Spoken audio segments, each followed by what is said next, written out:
I'd like to introduce our speaker for the day. We are blessed now. Understand, she has come a long way to be here. This was I want to say it was a sacrifice for her.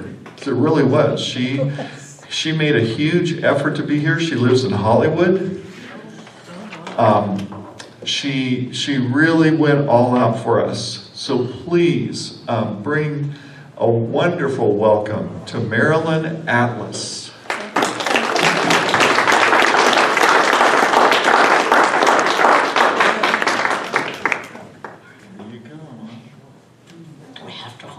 When I speak, or they'll hear me. Say that again? Do I have to hold this when I speak, or they'll hear me? Oh no, they won't hear you. Oh, okay. Yeah. Okay. What? Well, I'm delighted to be here. I normally get up, I know it sounds horrible, at 9:15. I was up before 7 a.m. today so I could make it here. So thrilled to be here. We're going to talk about character today.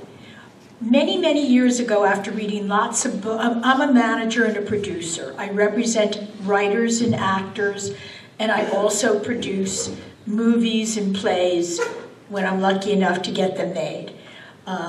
One movie that I produced was just on Broadway last year. It'll be coming to LA in 2027. It's called Real Women Have Curves. I don't know how many people may be familiar with that. What I began to realize, the more scripts and books that I read, that the stories that resonated in me always had really wonderful characters, memorable characters. And I began to analyze what was it that these writers had done that they created three-dimensional characters that were memorable. And with an associate, I co-wrote a book called Dating Your Character, which is 540 pages of exercises, and we're going to do some of them, to get writers to go deeper as to gender, sexuality, religion, ethnicity, except that you really create a rich character that resonates in you. So I began to see that the writers who really got to me created three-dimensional characters. What do I mean when I say a character is three-dimensional? What do I mean by a three-dimensional character? Anyone? Right here? Yes. A character that's not flat. In other words, But could you be more specific? They have more than one side to them. Okay. A fully developed character. Okay. Who else? I'm going to pick back there. I'm pointing at the man in the red shirt at the very back. Yes.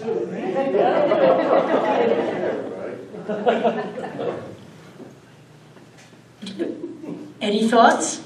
Sure. Three-dimensional character needs to.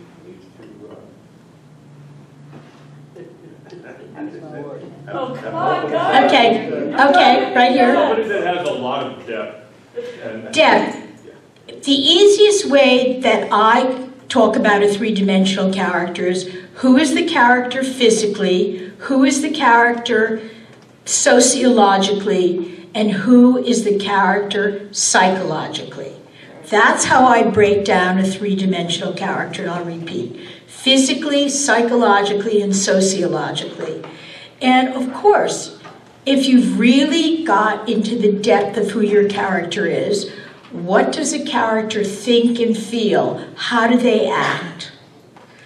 And I want you to take 2 minutes now and think of a character that was memorable to you. And then I want you to analyze what makes that character memorable.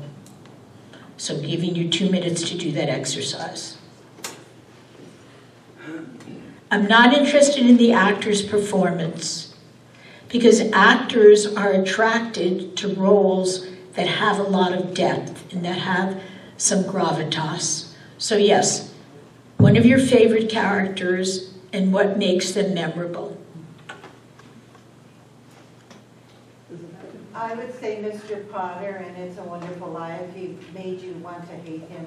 Okay, but what makes him memorable? That he was so mean. He was so, Mean. I can't hear, Mean. mean. Yeah. Oh, he was okay, a Very okay. bad person. okay, You remember him for that. all right. Who else? Yes. Lucy from I Love Lucy. I'm sorry, I didn't hear. Lucy Ricardo from I Love Lucy. Okay, okay. Yeah. And what made her so memorable? Because that was very much a breakthrough television show at the time. She was funny. She was funny, lovable, make a lot of mistakes, trying to give love. Okay, great. Trying to make love, but she was always trying, and on the way she was making a lot of mistakes, and it make you laugh. Yes, she accepted her own frailties, Yes. which was very interesting. Okay, someone back there, right here. Okay. I picked Anne of Green Gables. Great. Yeah. Okay. Great Why? character. She's so memorable because she was an orphan.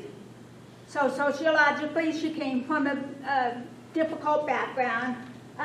She was red-haired, and she had the temper to go along with it. She broke the chalkboard thing over her classmate's head, and that just made her memorable to me. Not just because she showed her temper, but because she had spirit, even though Great. she came from a difficult Very good background. analysis. Anyone else? No? I think, yes. Okay, let's hear. Rick Benedict from the movie Giant. Very strong character, set in his ways, meets Elizabeth Taylor, and things change. And Okay. Ends up very, very Anyone else? Okay, yes. Let's say two more, and then I'm going to tell you specifically what makes characters memorable, and you'll realize when you think about your characters. Yes. So I would probably choose the character William Holden played in Sunset Boulevard, because he starts out as a struggling man, but he shows so many different sides of his vulnerability and his sort of underhandedness at the same time. He's actually got a lot of depth going from kind of a good guy when he was helping out the new writer, but he goes all the way to the other side, and he's kind of a gigolo at the same time. Well, characters that have duality are always interesting. Okay, one last person. Yes. Okay, I'll give it a try. Val Kilmer's character, Doc Holliday in Tombstone. Physically, he was frail. He was dying of tuberculosis. He was very pale. Psychologically, he was bitter because he was dying. He was sarcastic. He's intelligent. He's a former dentist. Socially, he was very faithful to his friends, like Wyatt Earp and his brothers. He's willing to die for them. Yeah. And socially, again, he was faithful.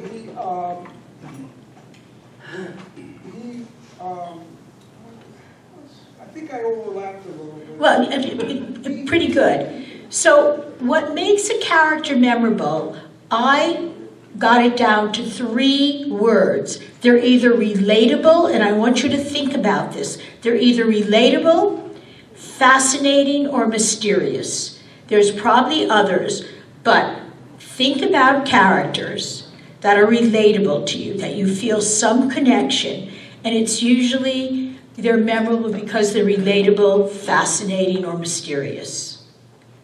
And I'm going to discuss certain characters, and I asked everyone to watch Little Miss Sunshine, which I think is invaluable.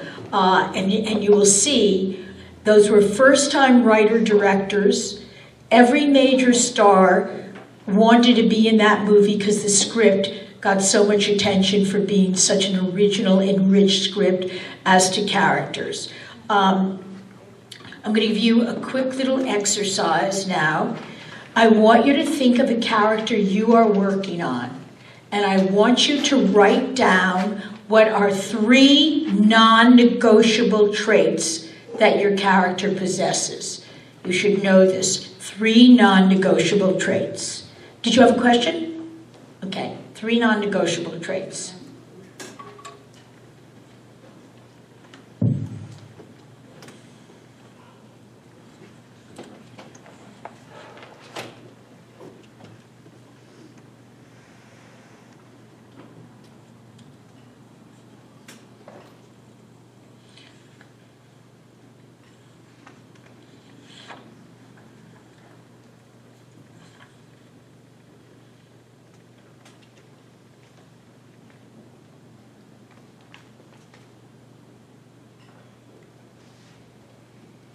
And it shouldn't be anything that you have to spend a lot of time on. You should know the character that well that you could instantly define this. Yes? So my character is going to have a multitude of...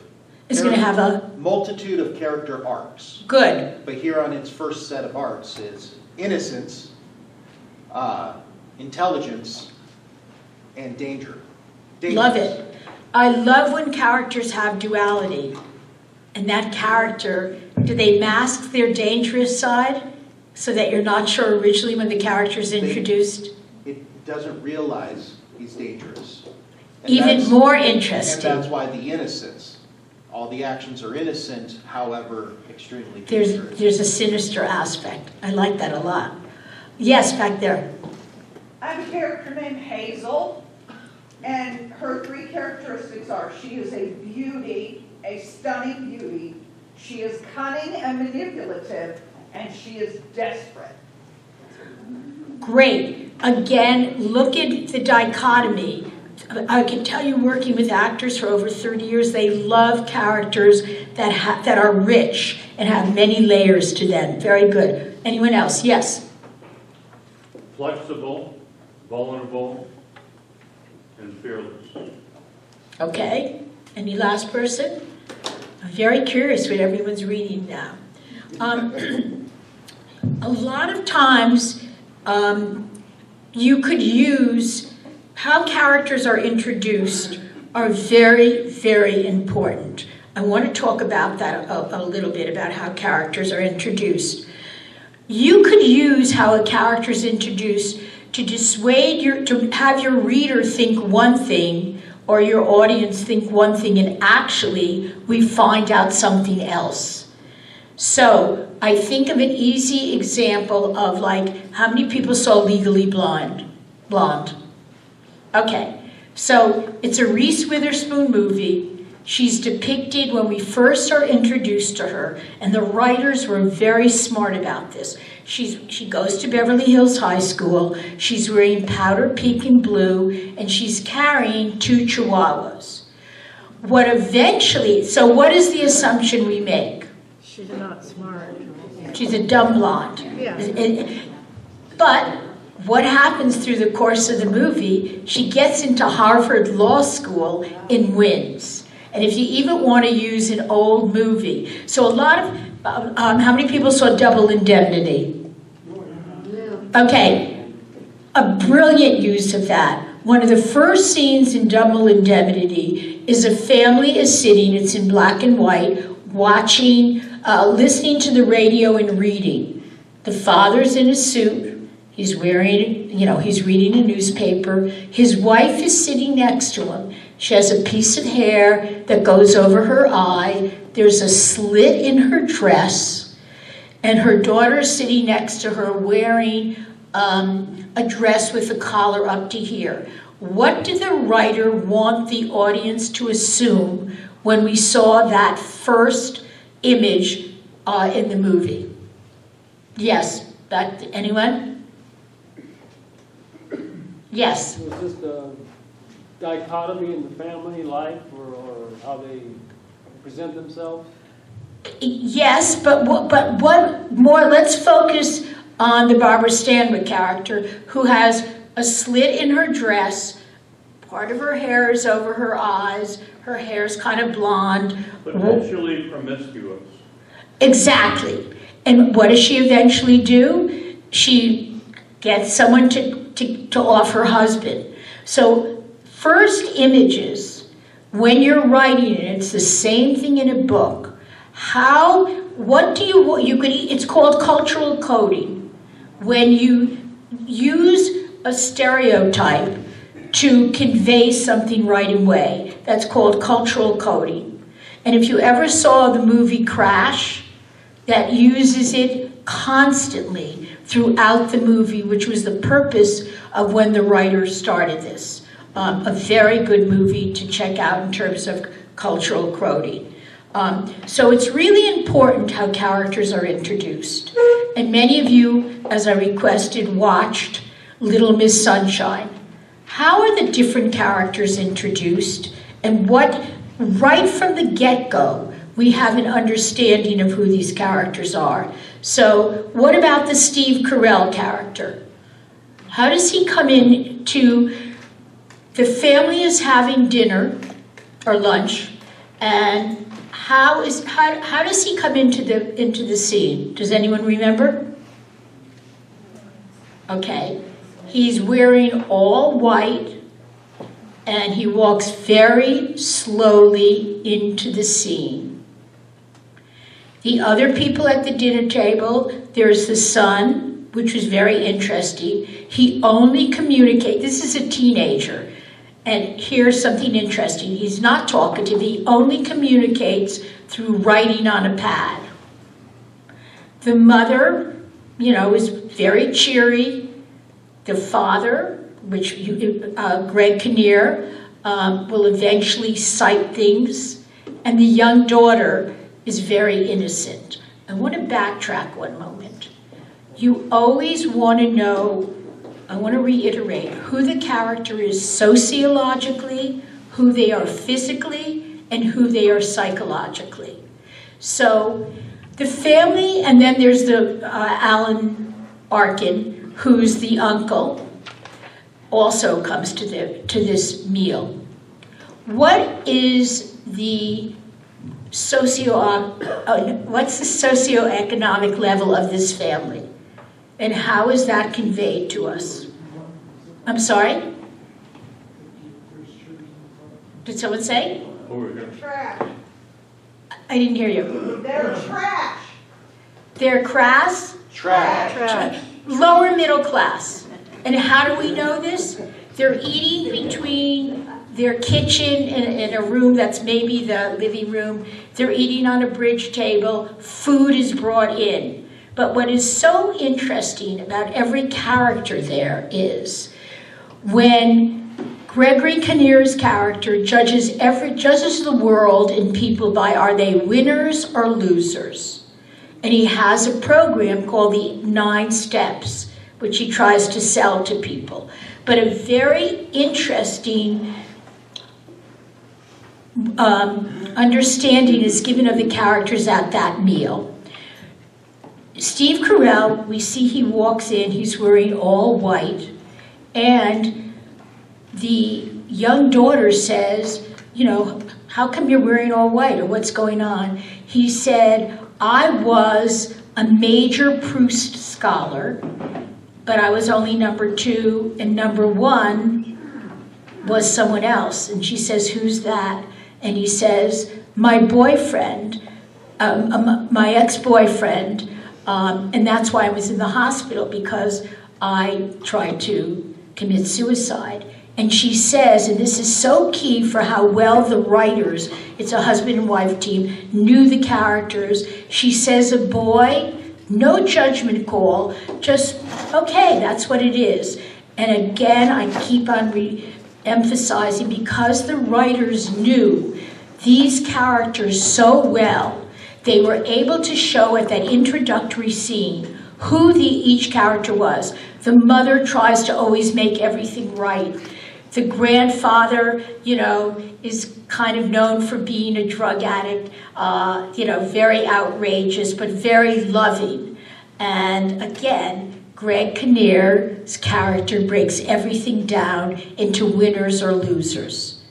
And that's how he judges life, which of course he has a great character arc at the end and begins to see that you could love and you don't have to make those judgments that everyone needs to be winners or losers. So we've talked a little bit about how characters are introduced. Does anyone want to talk to me about a character of theirs in something that you're working on and how they're introduced? Yes. I'm writing memoir. Okay. And I thought the good starting point, and now I'm starting to reconsider, but the starting point is I was born 6 weeks overdue with my umbilical cord wrapped around my neck. I know that's a great hook, but incredible. Okay. Yeah, so that's what I'm writing right now is my memoir. So how does that track through the rest of your memoir that you had a most unusual birth? I'm still alive.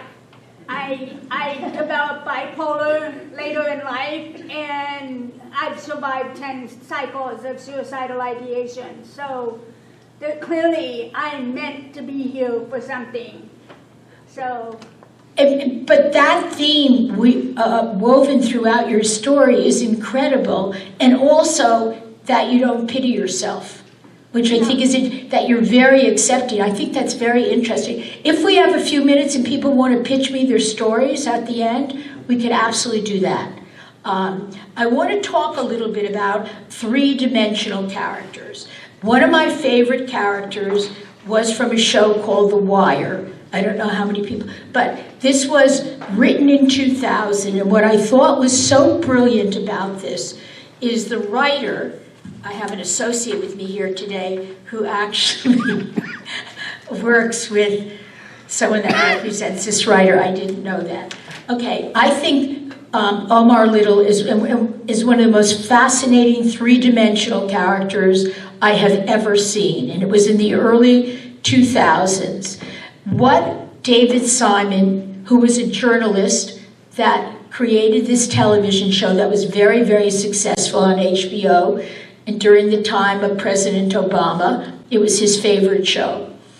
What he did is he created a character that was in the drug life, that was so not stereotypical that I was overwhelmed.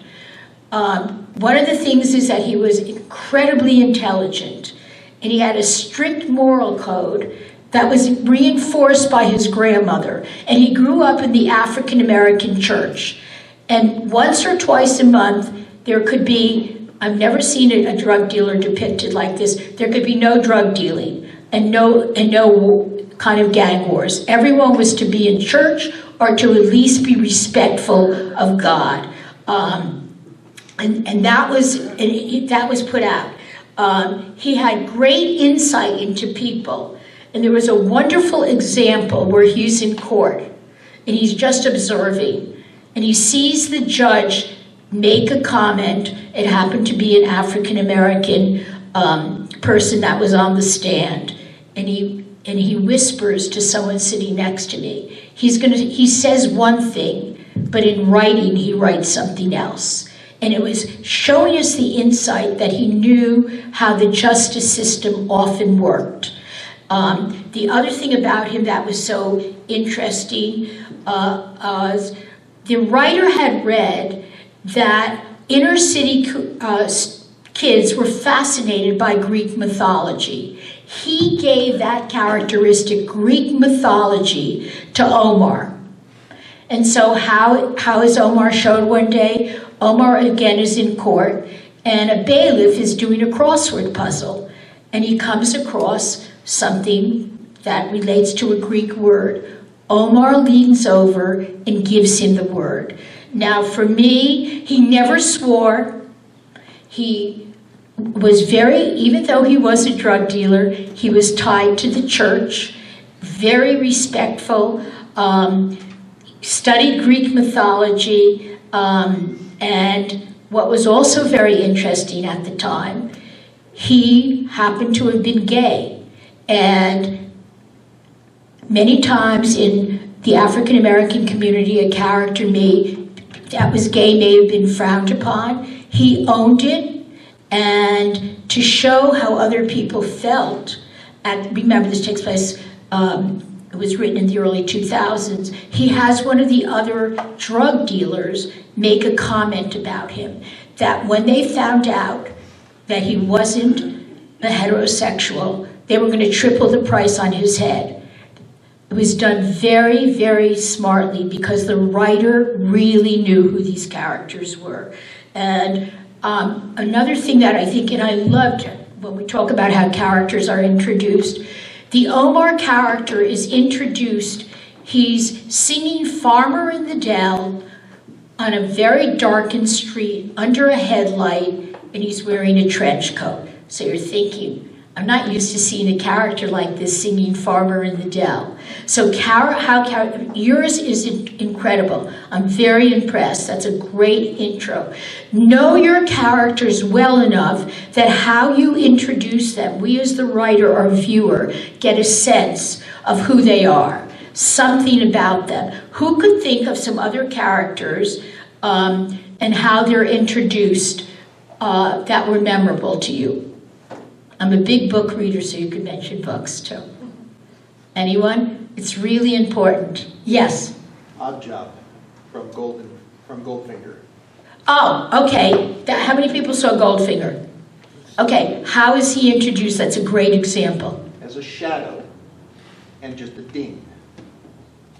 He's simply shown as a dangerous character. You don't know who or what he is. He's mysterious, and you don't know his size, shape, or anything. Exactly what I said. Characters that are memorable, fascinating, mysterious, or relatable. There may be others, but I summarize it like that. One of the most important things is knowing about your character's wound. So what do I mean when I'm talking about the character's wound?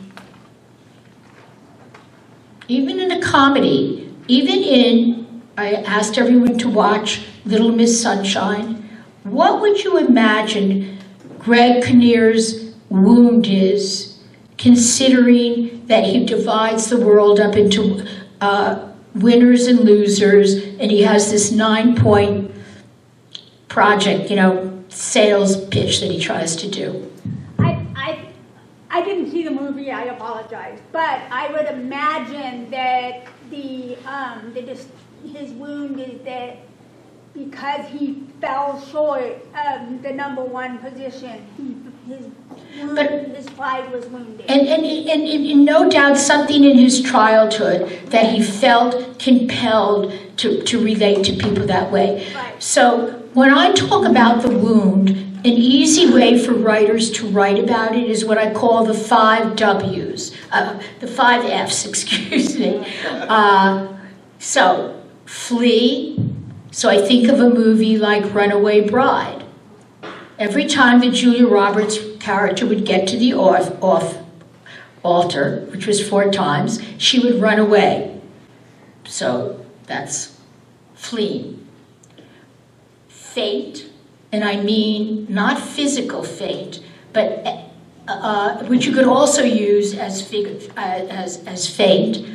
F for fight. If you ever read the book or saw the movie Fight Club, these young men fight, but all of them had very strained relationships with their fathers. And so they feel more when they're fighting. I mean, there is much more to the book. Feign, if you ever saw Breakfast at Tiffany's, when Holly Golightly comes to New York after having been divorced, she feigns a different personality. And freeze, you go back to the Disney movie, Frozen. What's the story of Frozen? Does anyone remember? Fear. But also, she's frozen, yes. So you could think of the 5 F's as a way to manifest your character's wound. And again, I can't emphasize enough, even in a comedy, characters have a wound. Yes? One of the pair of characters that I always thought was a real dichotomy as you were talking was in Cannery Row. They had a couple of workmen that worked there. You're bringing up some of my favorite... Yes. And they were all stressing, and the doctor's stressed out, and the 2 characters said, "Doc, why don't you just give up?" Great example. Yeah, it was wonderful. That's terrific. Who else has something? Yes? Wouldn't Fawn be in there also? I'm sorry? Fawn. Wouldn't that Well, also be in? it could, but I break it down, a way of manifesting the wound to 5 Fs. But yeah, you could add that in there. And give me a good example of that. Well, so when someone is, I'm having troubles trying to tack it down to a particular thing that I had seen, but when somebody is hit with a situation where it touches on their wound, they fawn over it. So you could They say could. over, somebody who, let's say, if it was a woman that had a terrible father, they come across a man who's abusive, they fawn over this new man who is abusive. Yes, because she's been seduced by someone that's a charmer. And again, it's happening. I mean, the father probably was a charmer. Let's look over 2 very interesting, and I want you to take 5 minutes to do this. What does your character want versus what does your character need?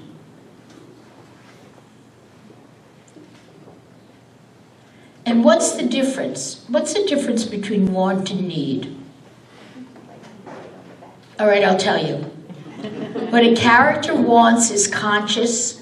What they need is unconscious. And you as the writer have to know what that need is. A lot of that need, which is unconscious, will be tied into the wound. So take 2 or 3 minutes and write down what your character wants versus what they need.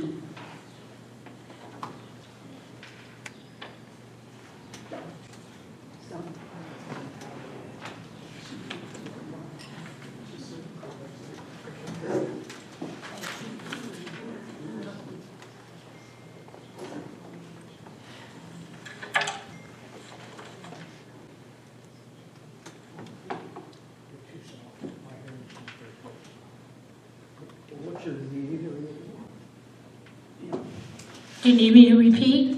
What a character wants versus what they need. What a character wants is conscious, what they need is unconscious, and it's usually tied into the wound. Yes? I only was able to hear 3 of the Fs. Could you repeat that again? Oh, the 5 Fs? Yes. Yeah, I meant freeze, faint, F-E-I-N-T, faint, F-A-I-N-T, fight, freeze. Thank you. Yes. Ready for? Oh, okay, let's hear it. Well, so my character wants to be ignored, disappeared, doesn't want to be seen. What he needs is to be accepted. Okay, and how are you manifesting that? Well, the character, as I said earlier, is dangerous, and his existence can cause a lot of people great harm. So he's constantly being hunted. He wants to exist. He just wants to be ignored, exist, and doesn't want to be seen. However, if he was to be accepted, he would be able to fit in better, and he would not be hunted. So, again, I love characters that have duality, and that's a very interesting duality, yes? I just want to comment. One of the great dualities is, using your term, I thought was wonderful was, what about Bob? Oh, I haven't seen, okay, I don't know how many people have seen it, I haven't seen What it in about years. Bob? Wonderful. Okay, so just, Yeah. okay, so let's talk about it a second. Oh, okay. Yeah, Well, the psychiatrist and the patient had reverse roles, essentially, which were implied, not intended. And, what's his name? Who's the comedian? Bill Murray. Bill Murray was the patient, and he was a mess. And what was the... I can't remember Richard the guy's name. Dreyfuss. Richard Dreyfuss. Richard Dreyfuss was the counselor, and they had a role reversal. And it was, of course, it's a comedy, but it was just really well done. Right down the lines of what you're discussing. That was a great one. yeah, I mean, so that is a very good example. I remember that now. Yes, so it's very key. A lot of understanding what your character's need is will be manifested through the wound. Does anyone have any questions about that? I'm going to give you 2 exercises from my book, Dating Your Character, my co-written book.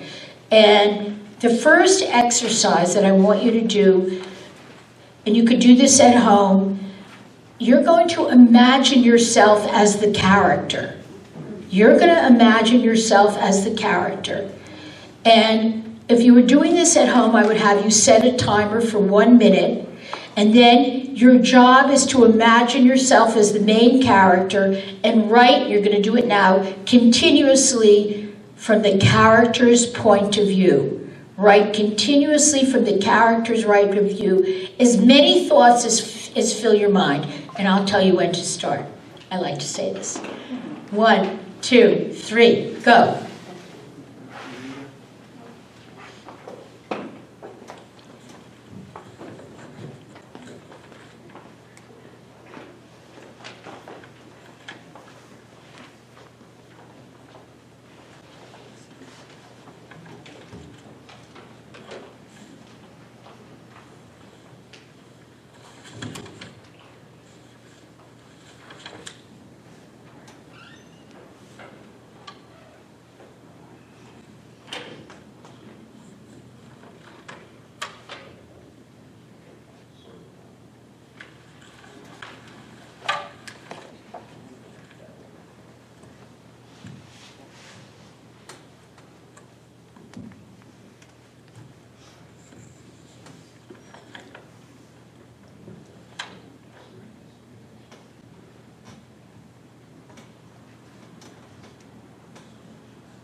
About 30 seconds.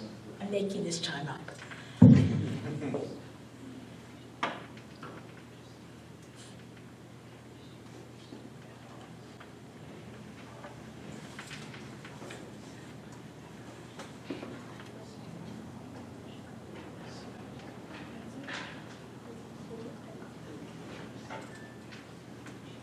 Okay. Who wants to go? Oh, everyone's just finishing up? Okay.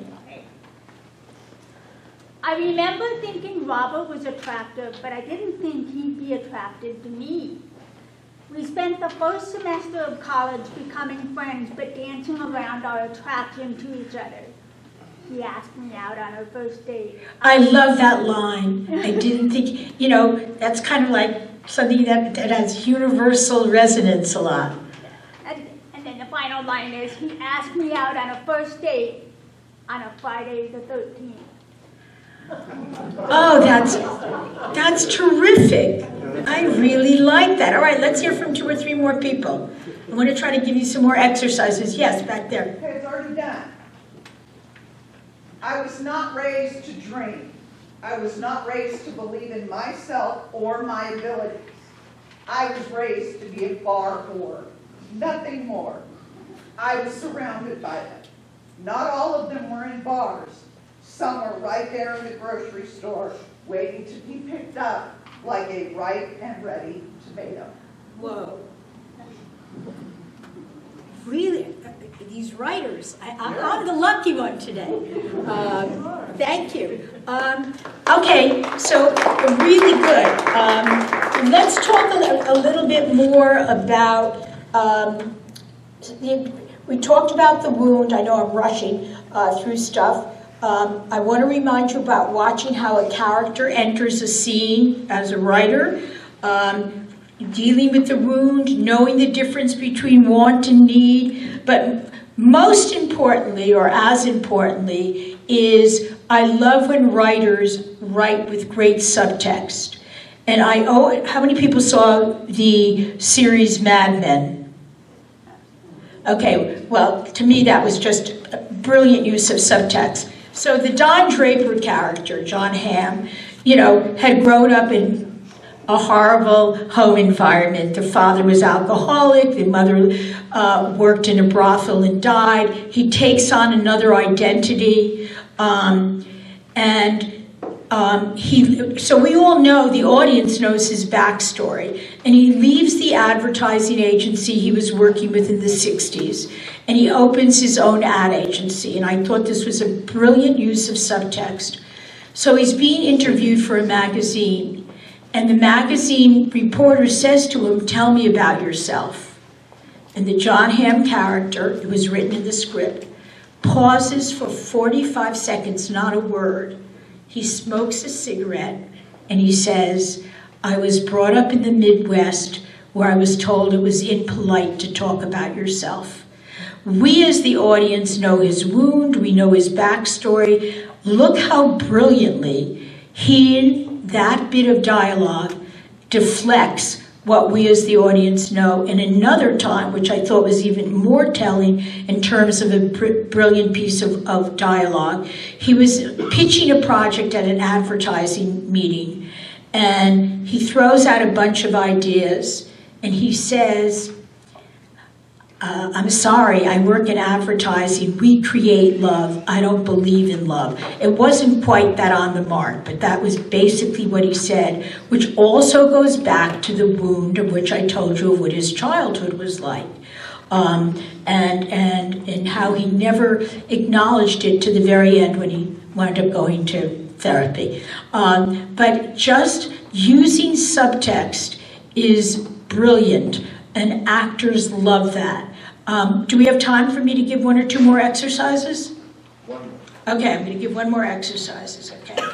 So this is from the book. So you did that, okay, so this is what, I want you to take 3 minutes actually, and write down what you really know about the character. You have one choice.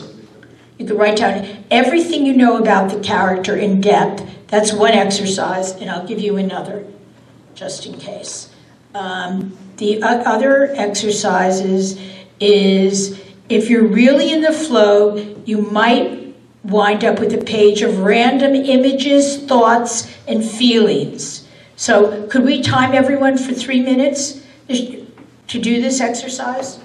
And thank you so much. What a great group. I'm lucky. Before you leave, could you give us the title of your book? Oh yes, it's called, Mike put it on, he said he sent it to everyone. It's called Dating Your Character, Stairway Press, but there's you'll get a discount. And it's 500 pages of exercises dealing with character. 500 pages, holy mackerel. And I sent out a QR code to everybody. Yeah, he sent the code out to everyone. Yes, question? Yes, are we still going to be able to pitch you? Yeah, we have time for them to pitch me. Yeah, afterwards. Yeah, you definitely can pitch me. And maybe I'll ask my brilliant former associate if he wants to listen to pitches too. He works with writers every day, but he doesn't have to. Okay, so please take these 3 minutes. And thank you for being such a good group. I hope the 5 W's help you. How characters are introduced. If you don't know the character, you should give us clues. And I gave you those 2 good examples. Double indemnity. She was supposed to be portrayed as a femme fatale, and she sets her husband up to be murdered. And so that was, that's called cultural coding, where how you introduce a character, you want to create an impression. And a lot of times, you'll see where the character ends at, like the Reese Witherspoon character, where we think she's Legally Blonde, we think she's a dumb blonde. And then she gets into Harvard Law School and wins a case. Yes? Did you say cultural coding? Yes, cultural coding. Okay. You could use that to your advantage. You could have the reader or audience think something, and then we find out something else because you know what the wound is, etc. But how characters are introduced, I can't emphasize enough. Honestly, when I read a script, if it doesn't grab me in the first couple of pages, it's very hard for me to read beyond. Right. Or a book. Because a lot of what I develop as a producer is based on books. And then bring in a screenwriter. Okay, I'll be quiet.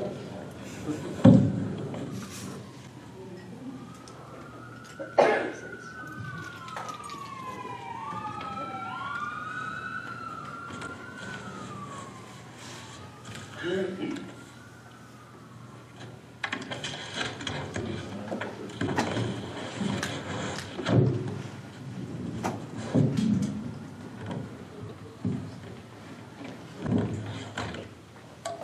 I hope everyone watches Little Miss Sunshine, because as I said, there are first-time writer-directors. All these stars, this is 15 years ago, wanted to really be part of this because it was so well written and the characters were so rich. Okay, another minute and a half. I'm making this up, I can't say.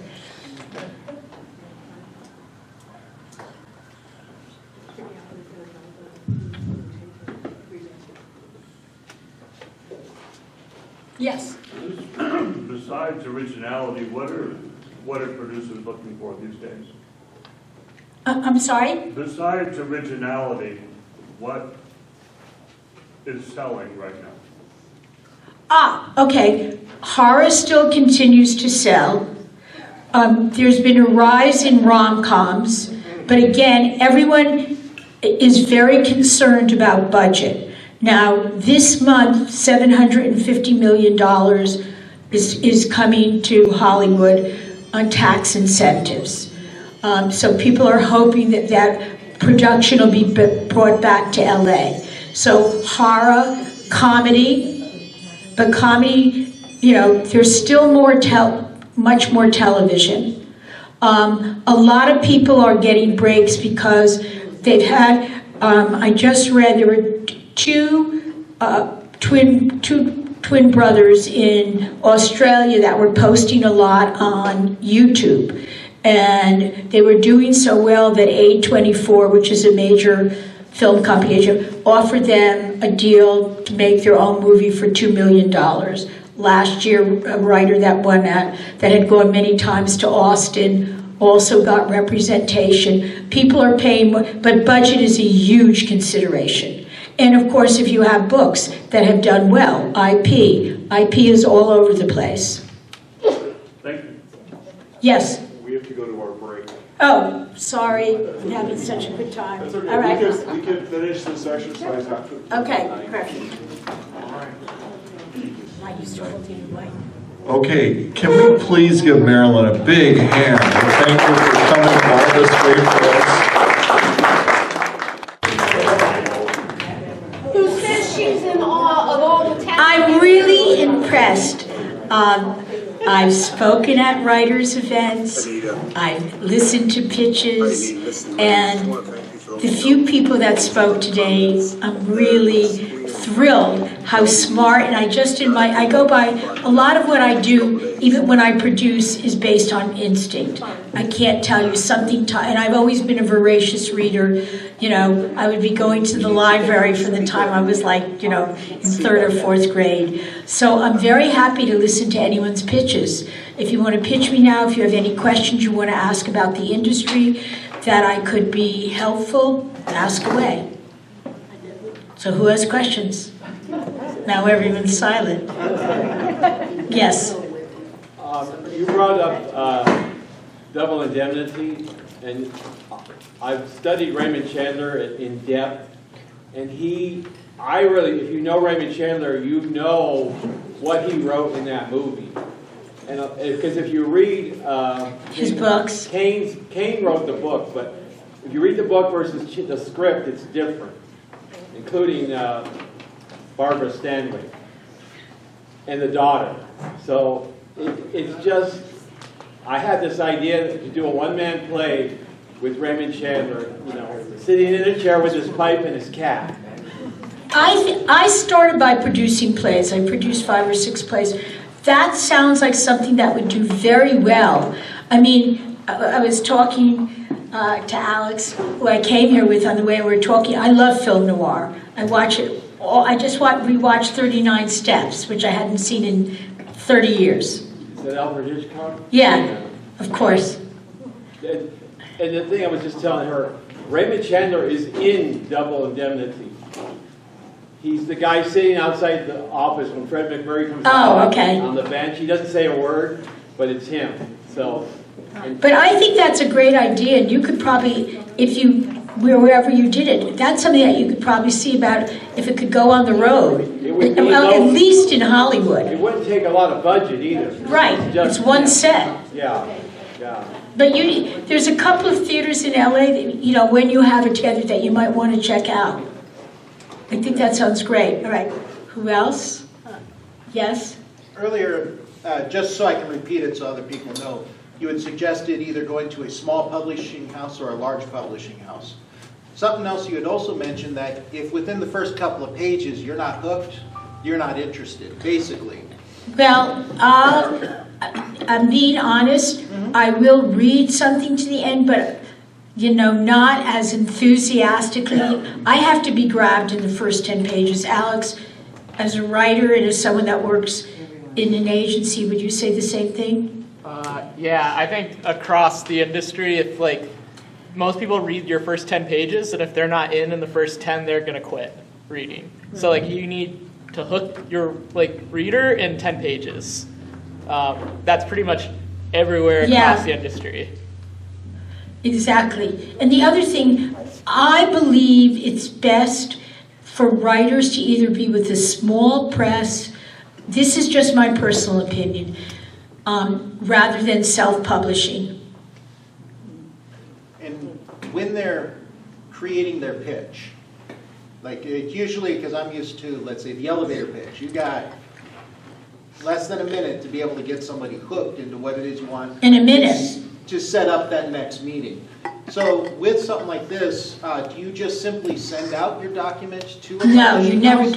First of all, you make sure that you've registered both with the Writers Guild and with the U.S. Patent Office. Never send anything out that you haven't covered yourself on. But today, you can't just send a query. Everyone has to have pitch decks today, which is a whole other thing. But how I tell people to do log lines are like this. Who's the protagonist? What's the inciting incident? What's at stake?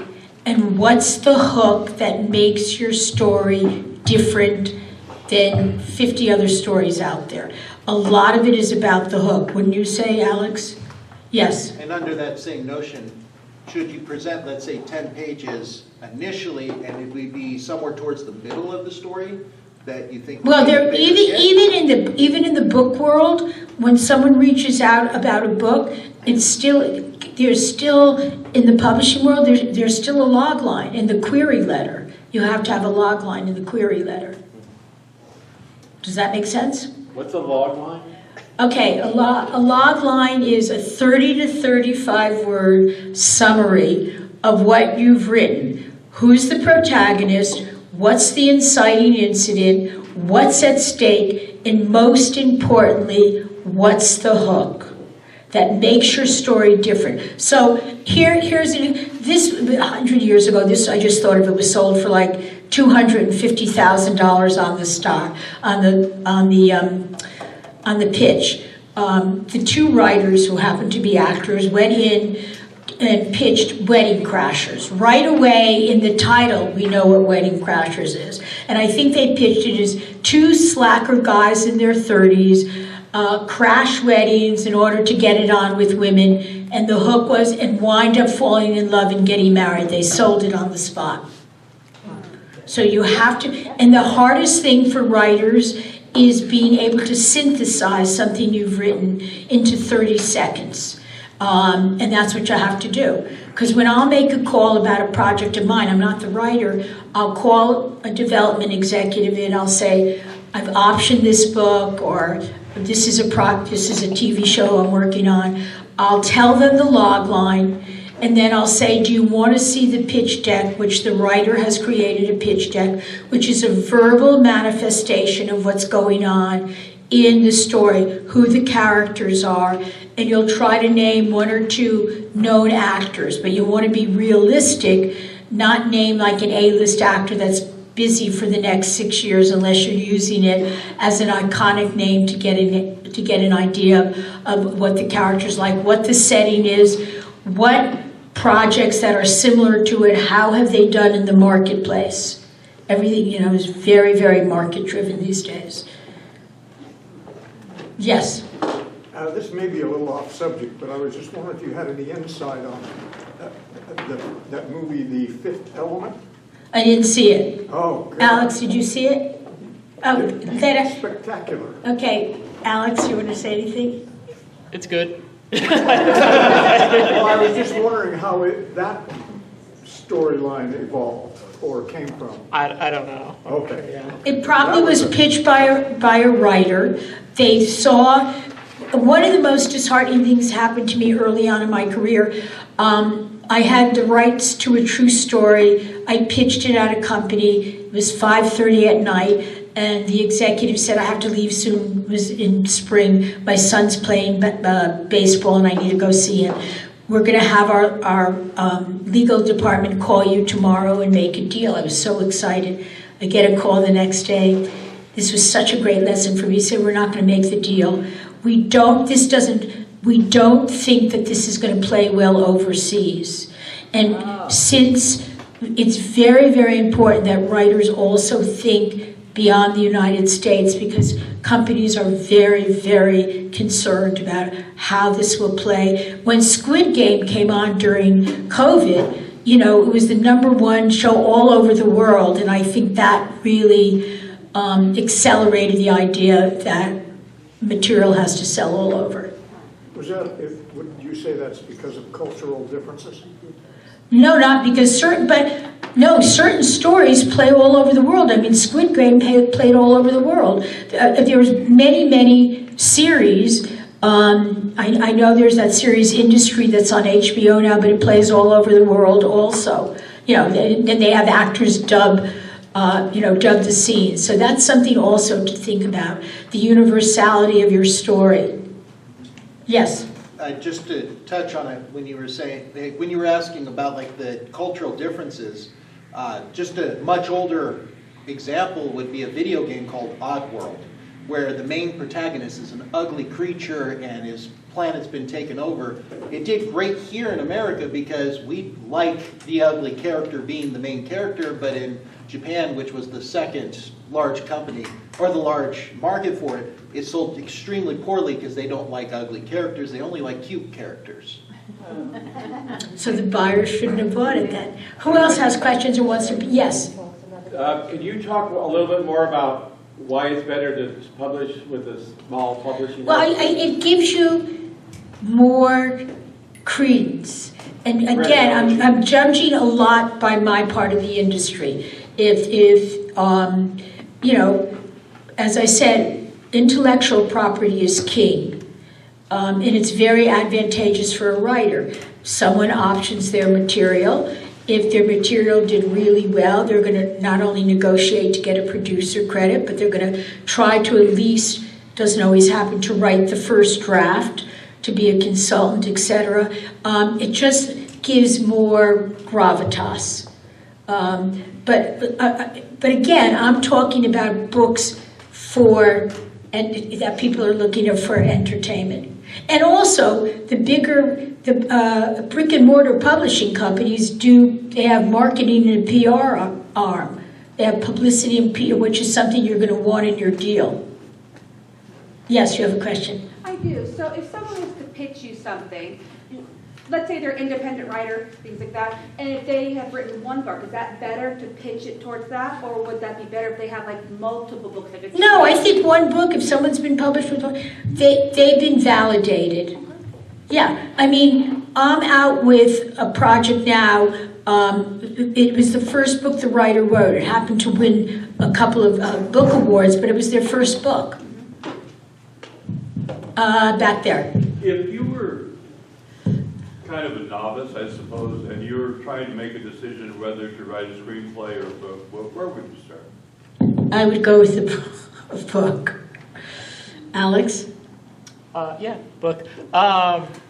Books are I think, easier to write than a screenplay because even at you're just getting it out, right? And so then from there, if you're okay, I can see this more on screen, you can change that to a script easier from a book format just as a writer. And then also, me and Marilyn talk all the time about, and tell writers all the time of because the marketplace is really, really tough and there's not a lot of buyers out there in Hollywood for scripts and spec scripts, there's always going to be books. So write your book, IP. sell your book, and then you have IP, especially if it does well and you get good reviews, to then take it to Hollywood in the marketplace and do the scripts. Or they may even say, a lot of times companies are looking for books because again, it's IP. And then what happens is on this book that I optioned, I then read about 10 or 15 writers that I thought would be right to adapt it. Because the writer didn't feel that they could write a screenplay. But if the writer had said to me they could write a screenplay, I would be honest and say to them, realistically, your book has gotten great reviews. If you want to write a screenplay, you can, but more than likely, they're going to want to bring in a writer. Okay, Yeah. Yes. You know, the thing, a screenplay versus book is memorialized, and screenplays aren't. There used to be a place in Hollywood Boulevard that had nothing but old screenplays. It's not there anymore, but I mean, it was just stacks and stacks of all these screenplays. That You can get them online today. But they never went anywhere. So, Yeah. you know. No, I think, but as I said, the few people that pitched here today, and people that I spoke to, very, smart, I'm accessible. I get a lot of emails, but I'm compulsive about responding to them, much to the chagrin of people in my office. Okay, back there. So can you speak to the evolution in entertainment where things have moved from some of the bigger production companies to a lot of streaming? There's a lot of streaming that goes on now, and how does that affect what we do? Fewer movies are being made. If they are, they're, the second iteration of a movie that's done very, very well at the box office. Unless they're small independent movies that are being made for under $3 million. So most people try, and again, you have to go with a package. You have to go with an actor attached, a director if you can, a writer that has some gravitas to the streaming companies. And now, you mentioned about games. Now a lot of games are being made into TV series. I know that one with Pedro Pascal. I mean, I don't know that world, but yes. Besides being new, what's the major obstacle a new writer has to overcome? What's the major obstacle? Besides being new. Well, I think, again, because most people, if you've had a book that has gotten a lot of critical acclaim and a lot of attention, or a story, that gives you a leg up.